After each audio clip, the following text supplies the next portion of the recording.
নমস্কাৰ। শিক্ষা আৰু প্ৰগতি নামৰ এই চেনেলটোত আপোনালোক সকলোকে স্বাগতম।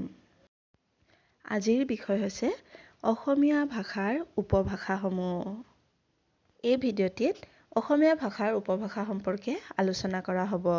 আশা কৰোঁ এই ভিডিঅ'ই আপোনালোকক উপভাষা সম্পৰ্কে জনাত সহায় কৰিব।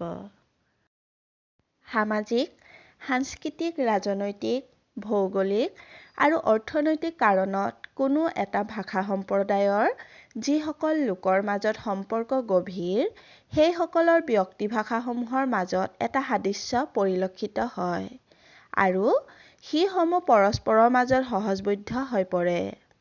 সাদৃশ্য যেন লগা আৰু পৰস্পৰৰ মাজত সহজবোধ্য ব্যক্তিভাষাৰ সমষ্টিক উপভাষা বোলা হয়।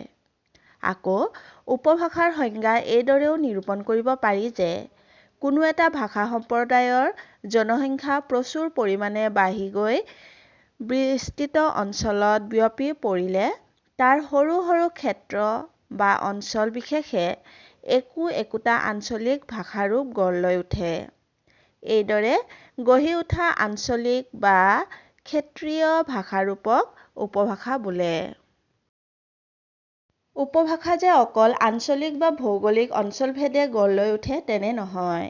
সামাজিক স্তৰভেদেও গঢ় লৈ উঠে। ভৌগোলিক অঞ্চলভেদে গঢ় লৈ উঠা উপভাষাক আঞ্চলিক উপভাষা আৰু সামাজিক স্তৰভেদে গঢ় লৈ উঠা উপভাষাক সামাজিক উপভাষা বোলে। একেটা অঞ্চলতে বসবাস কৰা শিক্ষিত আৰু অৰ্ধ-শিক্ষিত বা অশিক্ষিত লোকৰ মাজত ভাষাৰ ভেদ অৰ্থাৎ পাৰ্থক্য থাকিব পাৰে। সেইদৰে বৰ্ণ বা ধৰ্মভেদেও একেটা অঞ্চলৰ লোকৰ মাজত ভাষাৰ পাৰ্থক্য দেখা যায়। সাধাৰণতে বহিঃজগতৰ লগত সম্বন্ধ থকা ভিতৰুৱা অঞ্চলত বৰ্ণ বৈষম্য অধিকতৰ হোৱা হেতুকে সেইবোৰ অঞ্চলত বৰ্ণ বা ধৰ্মভিত্তিক উপভাষা সৰহ। উপভাষা সৃষ্টিৰ প্ৰধান কাৰণ হ'ল মানুহৰ মাজত যোগাযোগ অথবা লেনদেনৰ অভাৱ। প্ৰাকৃতিক, সামাজিক, ৰাজনৈতিক, বাণিজ্যিক ইত্যাদি কাৰণত একোটা ভাষা সম্প্ৰদায়ৰ মানুহৰ মাজত যোগাযোগ বা লেনদেনৰ অভাৱ ঘটে। উদাহৰণস্বৰূপে ক'ব পাৰি যে দুটা অঞ্চলৰ মাজত যদি ডাঙৰ পৰ্বত, ডাঙৰ নদী বা ডাঙৰ বননি আদি থাকে তেতিয়াহ'লে ইটো অঞ্চলৰ মানুহৰ লগত সিটো অঞ্চলৰ মানুহৰ মাজত যোগাযোগ বা লেনদেন বা মিলা-মিছাত বাধা আহি পৰে। ফলস্বৰূপে দুয়োটা অঞ্চলত ভাষাৰূপৰ ভিন্নতা দেখা দিব পাৰে। তদুপৰি একেটা ভাষা সম্প্ৰদায়ৰে ভিন্ন অঞ্চলত বসবাস কৰা মানুহ যদি ভিন্ন ৰজাৰ শাসনাধীন হয় তেতিয়াও এটা অঞ্চলৰ মানুহৰ লগত আনটো অঞ্চলৰ মানুহৰ মিলন বা যোগাযোগ বিচ্ছিন্ন হৈ পৰে। এনে ক্ষেত্ৰতো উভয় অঞ্চলতে ভাষাই সুকীয়াভাৱে গঢ় লৈ উঠে। জনসংখ্যা বৃদ্ধিৰ হেতু একেটা ভাষা সম্প্ৰদায়ৰ মানুহ বিস্তৃত অঞ্চলত বিয়পি পৰাৰ ফলত তাৰ কোনো দুটা দিশৰ মাজত যদি দূৰত্ব বেছি, এনে ক্ষেত্ৰতো আঞ্চলিক উপভাষা গঢ়ি উঠিব পাৰে। বিয়া-বাৰু, উৎসৱ-পাৰ্বণ, ব্যৱসায়-বাণিজ্য আদি বিষয়তো যদি দুটা অঞ্চলৰ মানুহৰ মাজত সম্পৰ্ক গঢ়ি নুঠে তেতিয়াও অঞ্চল দুটাত ভাষাৰূপৰ ভিন্নতা দেখা দিয়ে। কোনো এটা ভাষা বিস্তৃত অঞ্চলত বিয়পি পৰাৰ ফলত বিভিন্ন কাৰণত সেই ভাষা সম্প্ৰদায়ৰ এটা অঞ্চলৰ লগত আন এটা অঞ্চলৰ সহজ আৰু সঘনে মিলা-মিছা হৈ নথকাৰ ফলত একেটা ভাষাৰে কিছুমান আঞ্চলিক ৰূপে গা কৰি উঠে। ফলত দেখা যায় এনেদৰে গা কৰি উঠা আঞ্চলিক গোটসমূহৰ মাজত কেতবোৰ ধ্বনিগত, শব্দগত, ৰূপগত আদি পাৰ্থক্যসমূহ। অৱশ্যে এনে পাৰ্থক্যৰ পৰিধি সিমানখিনিহে হ'ব লাগিব যাতে এটা অঞ্চলৰ ভাষাটোৰ সৈতে আনটো অঞ্চলৰ ভাষাৰ সহজ মিল দেখা যায়। কাৰণ মিলৰ পৰিমাণ যদি তেনেই নগণ্য হয় তেনেহ'লে সি এটা ভিন্ন ভাষা আখ্যা পাব। উদাহৰণস্বৰূপে অসমীয়া ভাষাটো বিস্তৃত অঞ্চলত বিয়পি আছে। কিন্তু বিভিন্ন কাৰণত এই বিস্তৃত অঞ্চলৰ মানুহৰ মাজত কিছু পৰিমাণে ভাষাগত বিভিন্ন পাৰ্থক্য দেখা দিয়ে। অসমৰ উপভাষাৰ বিভাজন সম্পৰ্কে বিভিন্নজন পণ্ডিতে বিভিন্ন ধৰণে মন্তব্য আগবঢ়াইছে। এই মন্তব্যবোৰ হ'ল এনেধৰণৰ। বাণীকান্ত কাকতিৰ মতে Assamese may be divided dialectically into Eastern Assamese and Western Assamese. Ramesh পাঠকৰ মতে অসমীয়া ভাষাৰ উপভাষা ঘাইকৈ তিনিটা: উজনি, কামৰূপী আৰু গোৱালপৰীয়া। ছাৰ আব্ৰাহাম গ্যাৰছনৰ মতে অসমীয়া ভাষাৰ মান্য উপভাষাটো হৈছে শিৱসাগৰ আৰু তাৰ আশে-পাশে কোৱা উপভাষাটো। অসম উপত্যকাৰ উজনি অঞ্চলত ভাষাটোৰ সকলো ঠাইত ৰূপ একেটাই। যিমানেই আমি পশ্চিমৰ পিনলৈ গতি কৰোঁ সিমানেই এটা স্পষ্ট উপভাষা পাওঁ। উপেন্দ্ৰনাথ গোস্বামীয়ে অসমীয়া ভাষাৰ প্ৰধান উপভাষা দুটা বুলি উল্লেখ কৰিলেও অসমীয়া ভাষাৰ প্ৰধান উপভাষাক ৰূপ যে তিনিটা সেইটো আওপকীয়াকৈ হ'লেও উল্লেখ কৰিছে। তেখেতৰ মতে অসমীয়া ভাষাটোৰ পশ্চিম অঞ্চলৰ উপভাষাক আৰু দুটা ভাগত ভগাব পৰা যায়: অবিভক্ত গোৱালপাৰা জিলাত কোৱা গোৱালপৰীয়া উপভাষা আৰু অবিভক্ত কামৰূপ জিলাত কোৱা কামৰূপী উপভাষা। ওপৰৰ আলোচনাৰ অৱশেষত ইয়াকে ক'ব পাৰি যে অসমীয়া ভাষাৰ উপভাষা দুটা: উজনি অঞ্চলৰ উপভাষা আৰু নামনি অঞ্চলৰ উপভাষা।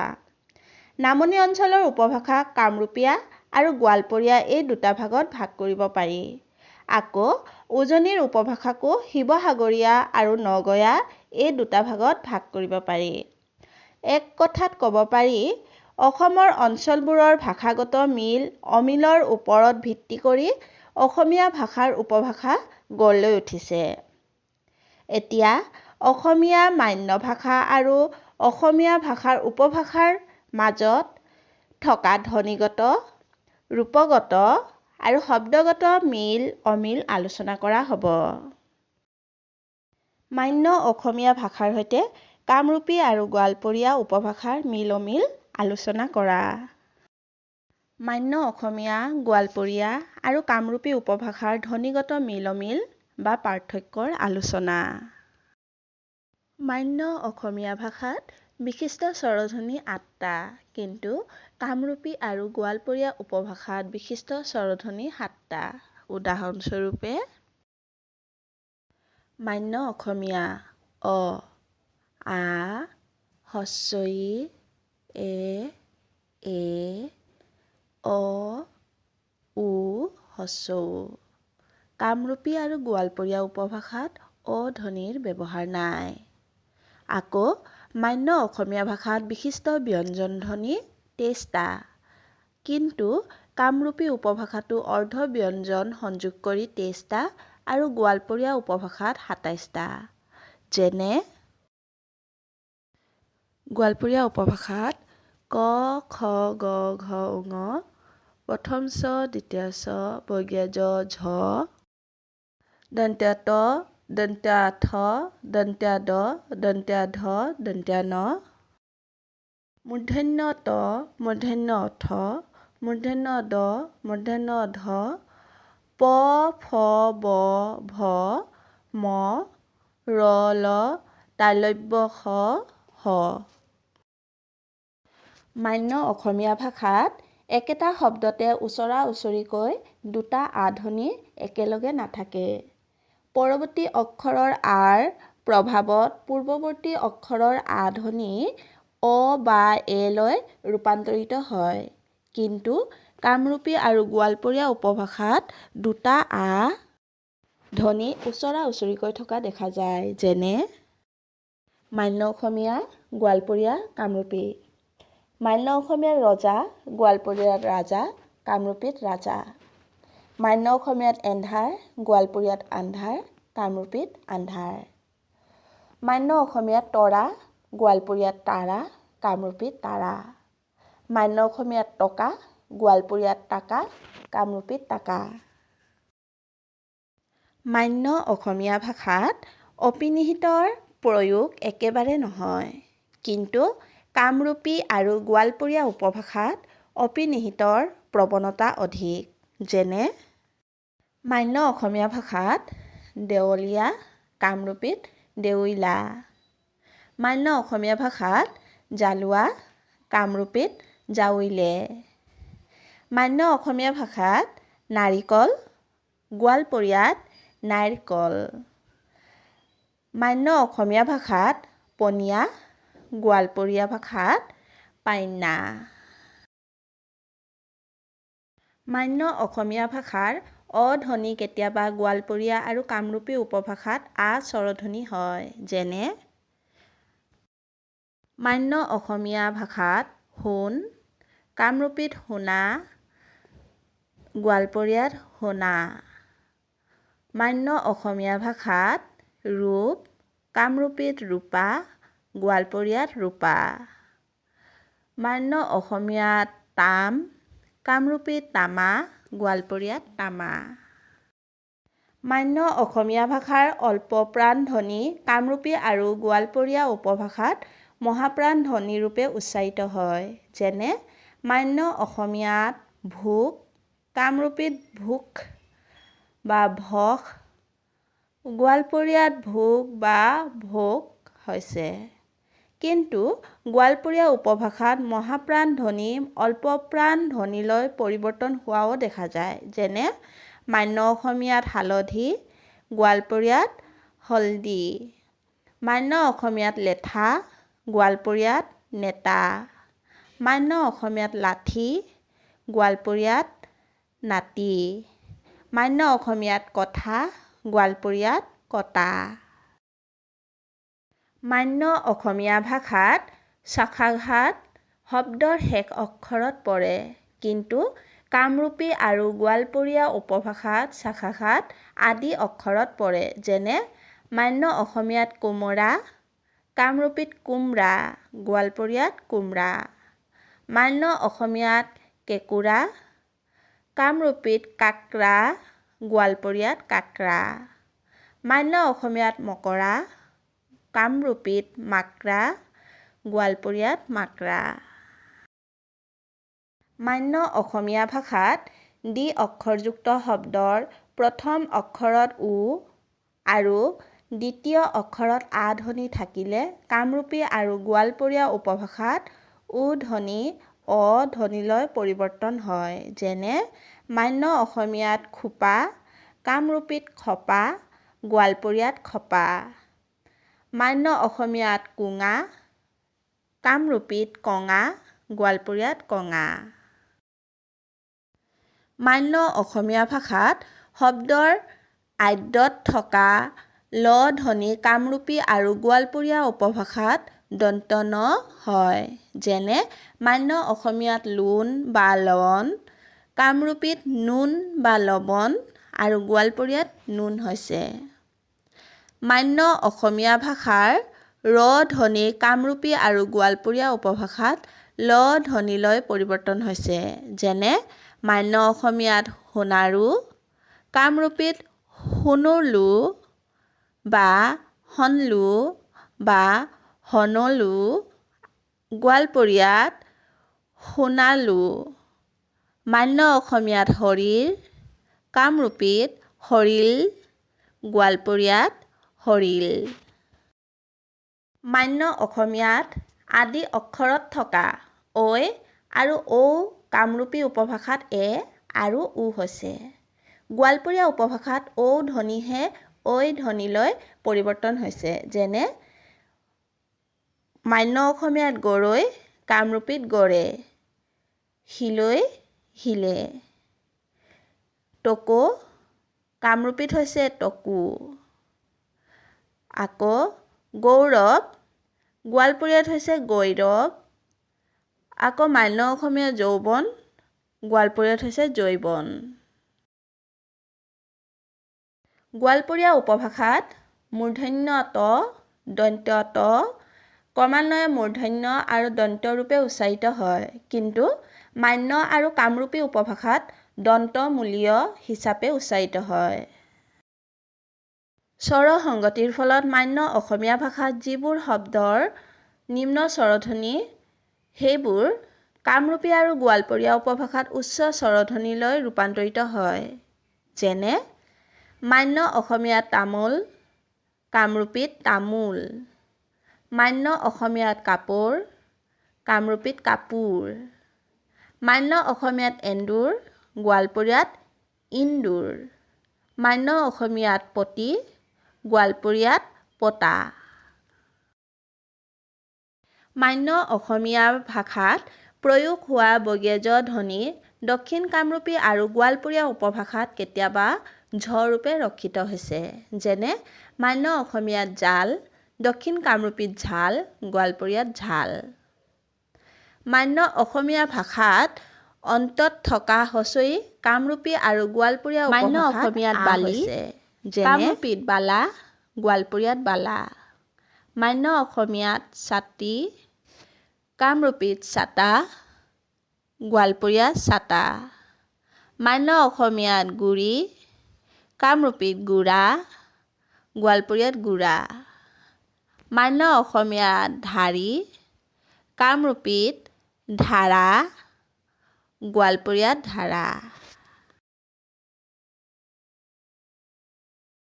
মান্য অসমীয়া ভাষাৰ একাক্ষৰীয়া শব্দ কামৰূপী আৰু গোৱালপৰীয়া উপভাষাত কেতিয়াবা দ্বিস্বৰ, ত্ৰিস্বৰ হয়। আনহাতে গোৱালপৰীয়া উপভাষাত কেতিয়াবা চতুস্বৰ হোৱাও দেখা যায়। যেনে কামৰূপী উপভাষাত দ্বিস্বৰ ইও, জীও, ঘিউ, সিও, দিও, এই, সেই, সেই, নে, এও, ঘেও, মেও, দেও ইত্যাদি। গোৱালপৰীয়া উপভাষাত দ্বিস্বৰ ঔ, ঔনা, আও, মাওখা, আও, আওজা। কামৰূপী উপভাষাত ত্ৰিস্বৰ আওই, ভাওইৰা, এওই, কেওইলা, দেওইলা, উইয়া, বইয়া, চইয়া। গোৱালপৰীয়া উপভাষাত ত্ৰিস্বৰ অয়ে, ছয়ে, আয়, নায়ৰ, আয়া, খায়া। গোৱালপৰীয়া উপভাষাত চতুস্বৰ অআইয়ে, কৱায়ে, এআইয়ে, দেৱায়ে। শব্দৰ আদিত থকা ৰ ধ্বনি গোৱালপৰীয়া উপভাষাত কেতিয়াবা লোপ পায়। যেনে ৰং, অং, ৰাজা, আজা, ৰাক্ষস, আক্ষস, ৰাতি, আতি, ৰ'দ, ঐত। মান্য অসমীয়া আৰু কামৰূপী উপভাষাৰ ৰূপগত মিল-অমিল বা পাৰ্থক্য। মান্য অসমীয়া আৰু কামৰূপী উপভাষাৰ মাজত ক্ৰিয়া-বিশেষণৰ পাৰ্থক্যবোৰ হ'ল এনেধৰণৰ: মান্য অসমীয়া এইপিনে, কামৰূপী ইপিনে, ইফলে, অহায়, অহে, অহয়। সেইপিনে, কামৰূপীত সিপিনে, সিফলে, সহায়, সহে, সহয়। এনেকৈ কামৰূপীত এনকে, এনেকে। এতিয়া কামৰূপীত ইতে, ইতাই, ইতা, ইথান, এথান। কেতিয়া কামৰূপীত কিমতে, কেথান, কিতান, কেথেন। কোনফালে কহাই, কামৰূপীত যেতিয়া, কহয়, কামৰূপীত জিতে, জেঠান।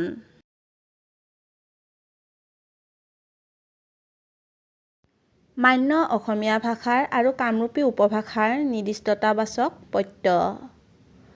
মান্য অসমীয়া গৰাকী, টো, জন, কামৰূপীত টো, ডাল। মান্য অসমীয়াত ডাল, কামৰূপীত খৰ, খৰ। মান্য অসমীয়াত জোপা, কামৰূপীত ডাল। মান্য অসমীয়াত জাক, কামৰূপীত ঝাক। মান্য অসমীয়াত জনি, কামৰূপীত টো, জেনি।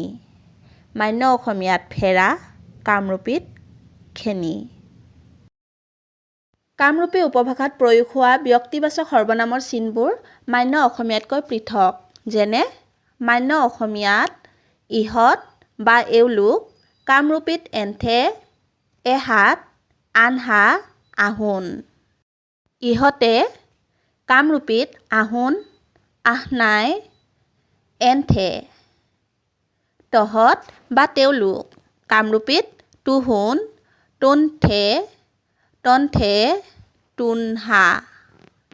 সিহঁত বা তেওঁলোক কামৰূপীত হেহেত, হেন্থে, তানহা, তাহোন।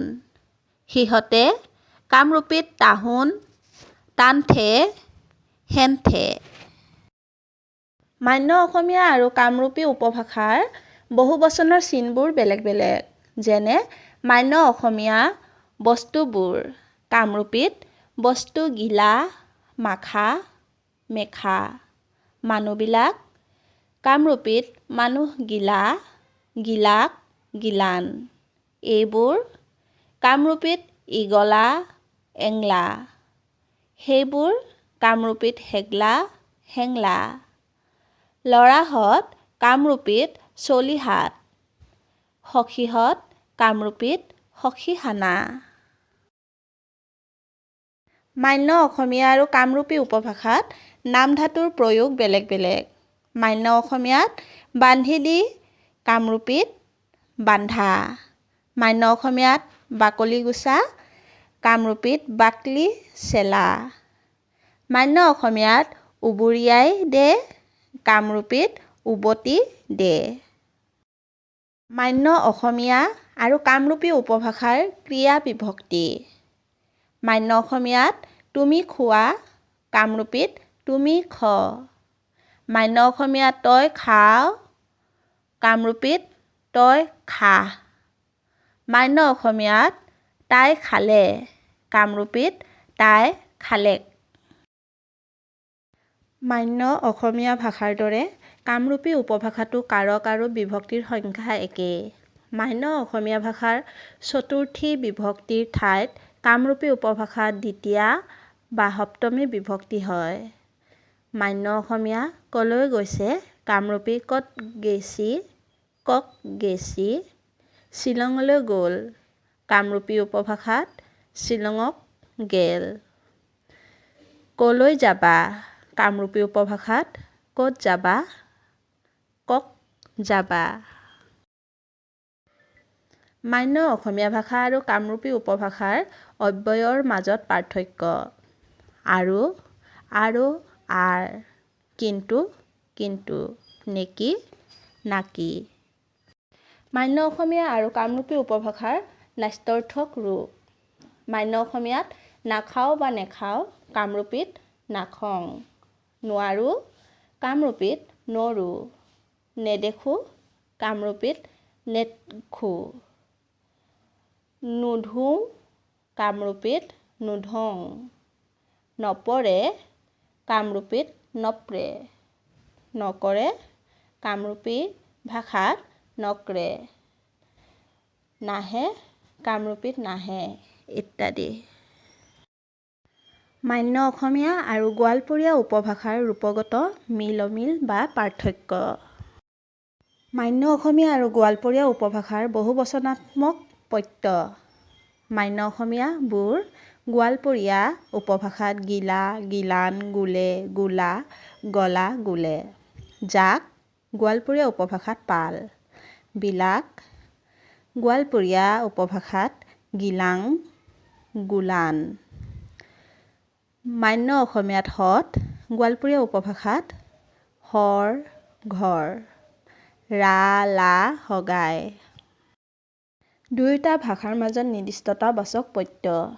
খন, ধাৰি, চকল, জাক, থোপা, টো, ডাল, পাত, খাৰ, গছ, গছি, টুকুৰা, বোজা, জাক, মুঠি, আখি, সাঁচ, লদা, খিনি, ডোখৰ, ছটা আদিক গোৱালপৰীয়া উপভাষাত ক্ৰমে খান, চাকা, ঝাক, ঝোপা, টা, টুক্ৰা, বোঝা, পাল, মুঠা, হাতা, সাজ, লাদা, গুটিক, চিৰ, চাল্টা আদি ৰূপে জনা যায়। মান্য অসমীয়া আৰু গোৱালপৰীয়া উপভাষাত প্ৰয়োগ হোৱা ব্যক্তিবাচক সৰ্বনাম: ইহঁত, ইমৰা, তহঁত, তোমৰা, সিহঁত, উমৰা। মান্য অসমীয়া আৰু গোৱালপৰীয়া উপভাষাৰ লিংগ দুটা: স্ত্ৰীলিংগ আৰু পুলিংগ। মান্য অসমীয়া ভাষাত পুলিংগ মতা কাউৰী, গোৱালপৰীয়া উপভাষাত পুলিংগ মাত্ৰা কাৱা, মতা হাঁহ, মাত্ৰা সাঁজ, স্বামী, ভাতাৰ। মান্য অসমীয়া ভাষাৰ স্ত্ৰীলিংগ মাইকী কাউৰী, গোৱালপৰীয়া উপভাষাৰ স্ত্ৰীলিংগ মাতৃ কাৱা, ভকতনী, ভকতেনী। দুয়োটা ভাষাত প্ৰয়োগ হোৱা অব্যয় আৰু, গোৱালপৰীয়াত আৰ, কিন্তু গোৱালপৰীয়াত কিন্তু, নেকি, নাকি। তুমুনন্ত ক্ৰিয়াৰূপ: খাবাৰ, মান্য অসমীয়াত খাবলৈ, কবাৰ, কবলৈ, নিবাৰ, নিবলৈ, পুৰিব, পঢ়িবলৈ।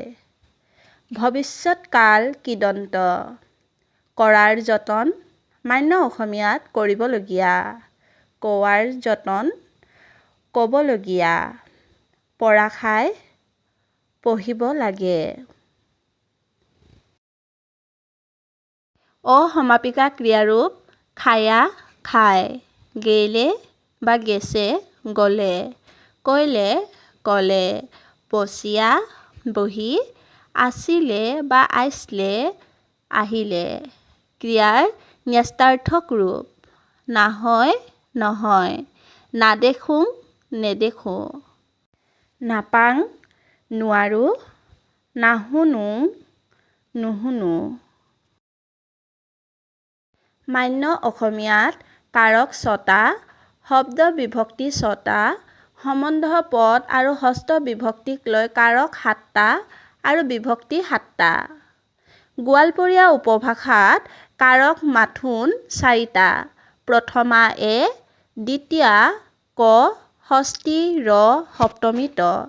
এই চাৰিটা শব্দ বিভক্তিৰ জৰিয়তে কৰ্তা, কৰ্ম, কৰণ, নিমিত্ত, অপাদান, সম্বন্ধীয় আৰু অধিকৰণ এই সাতোটা কাৰকৰেই অৰ্থ প্ৰকাশ কৰে।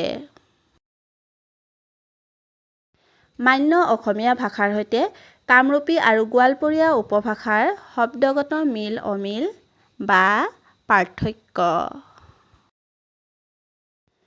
সম্বন্ধবাচক শব্দ: মান্য অসমীয়া দেউতা বা পিতা, গোৱালপৰীয়া উপভাষাত বাপ, কামৰূপী উপভাষাত বাবা, পিতা, পিতী। খুৰা, গোৱালপৰীয়া উপভাষাত কাকা, কামৰূপীত খুৰা, খুড়ী, দাদা। আইতা, গোৱালপৰীয়া উপভাষাত বুঢ়া-বাপ, কামৰূপী উপভাষাত আতা। বৰ্জনা, গোৱালপৰীয়াত ভাচুৰ, কামৰূপীত ভাই-শহুৰ। পেহা, গোৱালপৰীয়াত পিছা, কামৰূপীত পেহা। পেহী, গোৱালপৰীয়াত পিচি, কামৰূপীত পেহী। মহা, গোৱালপৰীয়াত মৌসা, কামৰূপীত মহা। নবৌ, গোৱালপৰীয়াত বৌদী, কামৰূপীত বৌ। ভনী, গোৱালপৰীয়াত বইন, কামৰূপীত বইনী। জোঁৱাই, গোৱালপৰীয়াত জামাই, কামৰূপীত জঙে বা জাওঙে। খেতি-বাতি সম্পৰ্কীয় শব্দ: মান্য অসমীয়াত যুঁৱলি, গোৱালপৰীয়াত জোঙাল, কামৰূপীত জলঙি বা জঙলি। এছাৰি, গোৱালপৰীয়াত পেন্টি বা নাতি, কামৰূপীত লুৰু। কঠীয়া, গোৱালপৰীয়াত বিচন বা বিধান বা জাউৱা, কামৰূপীত কৈঠা। কোৰ, গোৱালপৰীয়াত কোদাল, কামৰূপীত কদল। কুঠাৰ, গোৱালপৰীয়াত কোৰাল, কামৰূপীত কোঠৰ। মান্য অসমীয়াত ভঁৰাল, গোৱালপৰীয়াত গোলা বা মাচা, কামৰূপীত ভাখৰি। গোহালি, গোৱালপৰীয়াত গুইল, কামৰূপীত গলি। গছ-গছনি, ফল-মূল আৰু শাক-পাচলি, শেৱালি, গোৱালপৰীয়াত চেফালি, কামৰূপীত পাইনপেলি বা পাইনপিয়লি। কল, গোৱালপৰীয়াত কলা, কামৰূপীত কল। শিলিখা, গোৱালপৰীয়াত কঁচাল, কামৰূপীত শিলখা। কঁঠাল, গোৱালপৰীয়াত কাঁঠাল বা কাঠুল, কামৰূপীত কঠল। কৰ্দৈ, গোৱালপৰীয়াত কামৰাঙা, কামৰূপীত কদ্দে। কুঁহিয়াৰ, গোৱালপৰীয়াত কুছাৰী বা কুছেৰ, কামৰূপীত কুইহাৰ। মৰাপাট, গোৱালপৰীয়াত কুষ্টা বা পাতা, কামৰূপীত পাতা। তামোল, গোৱালপৰীয়াত গুৱা, কামৰূপীত তামোল। ৰবাব টেঙা, গোৱালপৰীয়াত জম্বুৰা বা জমুৰা, কামৰূপীত শুকমা টেঙা। জিকা, গোৱালপৰীয়াত ঝিঙা, কামৰূপীত জিকা। অমিতা, গোৱালপৰীয়াত তৰমুল, মধুফল, কামৰূপীত মধ্যফল। ঔ, গোৱালপৰীয়াত পাশ-খোল, কামৰূপীত ঔ। বেঙেনা, গোৱালপৰীয়াত বাইগন, কামৰূপীত বাংনা বা বাইংনা। জলকীয়া, গোৱালপৰীয়াত মৰুচ, কামৰূপীত ভিছলুক বা ভজলুক। মধুৰী আম, গোৱালপৰীয়াত চুপ্ৰি বা চুপাৰী, কামৰূপীত হুইপ-ৰাম বা ৰম। বাচন-বৰ্তন, কেৰাহী, গোৱালপৰীয়াত কৰাই, কামৰূপীত কৰাহী। আখল, গোৱালপৰীয়াত আখা, কামৰূপীত আখা। কলহ, গোৱালপৰীয়াত কলচি, কামৰূপীত কলহ। পটাগুটি, গোৱালপৰীয়াত বাচাৰি বা পাতুক, কামৰূপীত পাতা বা পাতুক। ময়দা, গোৱালপৰীয়াত বটি, কামৰূপীত বঠি। অংগ-পতংগ, চকু, গোৱালপৰীয়াত চৌক, কামৰূপীত চখু। ডিঙি, গোৱালপৰীয়াত গলা, কামৰূপীত গল। থুতৰি, গোৱালপৰীয়াত হোতালি, কামৰূপীত ধুধৰি বা থুতৰি। উৰু, গোৱালপৰীয়াত চৰু, কামৰূপীত উৰত। ভৰি, গোৱালপৰীয়াত ঠেং, কামৰূপীত ঠেং বা ভৰি। তপিনা, গোৱালপৰীয়াত চৰপতা, কামৰূপীত টাইপনা বা দাইপনা। কঁকাল, গোৱালপৰীয়াত কোমৰ, কামৰূপীত কঁকল বা কাকাল। আঙুলি, গোৱালপৰীয়াত নগুল, কামৰূপীত আঙুলি। জুইৰ লগত সম্পৰ্কিত, জুই, গোৱালপৰীয়াত আগুন বা জুই, কামৰূপীত জুই।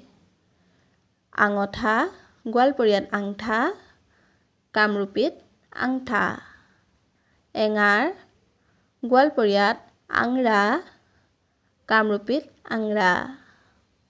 জুহাল, গোৱালপৰীয়াত জুইহালি, কামৰূপীত জুইহাল। ধোঁৱা, গোৱালপৰীয়াত ধোঙা, কামৰূপীত ধোঁৱা। প্ৰকৃতি জগতৰ লগত সম্পৰ্কিত, পোহৰ, গোৱালপৰীয়াত আলো বা পোহৰ, কামৰূপীত পহৰ। এন্ধাৰ, গোৱালপৰীয়াত আন্ধাৰ, কামৰূপীত আন্ধাৰ। বোকা, গোৱালপৰীয়াত কাদো, কামৰূপীত পেক। কুঁৱলী, গোৱালপৰীয়াত কোৱা বা কুৱাছা, কামৰূপীত কুঁৱেলী।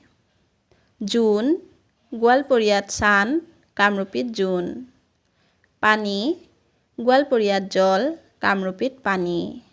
বৰষুণ, গোৱালপৰীয়াত ঝৰি, কামৰূপীত বৈৰহান। বতৰ, গোৱালপৰীয়াত দেৱা, কামৰূপীত বতৰ। নদী, গোৱালপৰীয়াত নদী, কামৰূপীত নদী। বালি, গোৱালপৰীয়াত বালা, কামৰূপীত বালা। নিয়ৰ গোৱালপৰীয়াত চিত, কামৰূপীত নিয়াৰ। পুৱা গোৱালপৰীয়াত বিহান বা চকাল, কামৰূপীত পুৱা। দৈনন্দিন জীৱনৰ বয়বস্তু। জাপি গোৱালপৰীয়াত ঝাপি, কামৰূপীত জাপি। কণী গোৱালপৰীয়াত ডিমা, কামৰূপীত ডিমা। পুখুৰী গোৱালপৰীয়াত পুকুৰ বা দিঘি, কামৰূপীত পখৰী বা পুখৰী। লতা গোৱালপৰীয়াত লেৱা, কামৰূপীত লাটা। লো গোৱালপৰীয়াত লোহা, কামৰূপীত লহা বা লোহা। উৰহ গোৱালপৰীয়াত উৰুণ, কামৰূপীত উৰাল। টাঙোন গোৱালপৰীয়াত ঠেঙা, কামৰূপীত টাঙন। পকী কোৱা গোৱালপৰীয়াত ইন্দ্ৰা, কামৰূপীত ইনৰা। চলা গোৱালপৰীয়াত আংৰা বা জামা, কামৰূপীত চলা। আহুধান গোৱালপৰীয়াত আচু বা বিত্ৰী, কামৰূপীত আহু। মাটিৰ চপৰা গোৱালপৰীয়াত ইটা, কামৰূপীত চাপৰা। হাকুটি গোৱালপৰীয়াত কটা, কামৰূপীত হাওঙতি। চৰাইবাহ গোৱালপৰীয়াত ভাষা, কামৰূপীত বাহা। গুটি গোৱালপৰীয়াত বিচি, কামৰূপীত গুটি। দুৱাৰদলি গোৱালপৰীয়াত দেৱাতী, কামৰূপীত দুৱাৰগেইৰা। অন্যান্য মহুৰা গোৱালপৰীয়াত নলী, কামৰূপীত মৌহৰা। ভাগৰ গোৱালপৰীয়াত আলচি, কামৰূপীত ভাগাৰ। খালৈ গোৱালপৰীয়াত খলাই, কামৰূপীত কোক বা কুক। গাঁত গোৱালপৰীয়াত গাৰা, কামৰূপীত গাৰা বা গাঁতা। বাট গোৱালপৰীয়াত ঘাটা, কামৰূপীত বাট। থুই গোৱালপৰীয়াত চেপ, কামৰূপীত থু। জজা গোৱালপৰীয়াত জামা, কামৰূপীত জজা। উৰুলি গোৱালপৰীয়াত জোকাৰ, কামৰূপীত জকাৰ। মাহীআই গোৱালপৰীয়াত চ'তমাত, কামৰূপীত ছয়টা আই। আলহী হাগাই বা কামৰূপীত কুৰ্মা বা অতিথি। পঁইতাচোৰা গোৱালপৰীয়াত তেলমু, কামৰূপীত তেলভোকা বা তেলপকা। আৰি মাছ গোৱালপৰীয়াত আটিকা, কামৰূপীত আৰি। কাৱৈ গোৱালপৰীয়াত কৈ, কামৰূপীত কয়ে বা কয়ে। টোপনি গোৱালপৰীয়াত লীন, কামৰূপীত টোপনি। ঘাঁ গোৱালপৰীয়াত ঘাৱা, কামৰূপীত ঘাও বা ঘা। উৰহ গোৱালপৰীয়াত ঔৰহ, কামৰূপীত ঔৰাহ বা উৰহ। ভাজি গোৱালপৰীয়াত লাব্ৰা, কামৰূপীত লাব্ৰা। বাজি গোৱালপৰীয়াত আটকুৰা, কামৰূপীত বাজাতিৰি বা বাজি। ধ্বন্যাত্মক শব্দ। ফিৰফিৰিয়া গোৱালপৰীয়াত ফুৰফুৰা, কামৰূপীত ফিৰফেৰা বা ফেৰা। মলমলীয়া গোৱালপৰীয়াত মলমলা, কামৰূপীত মলমইলা।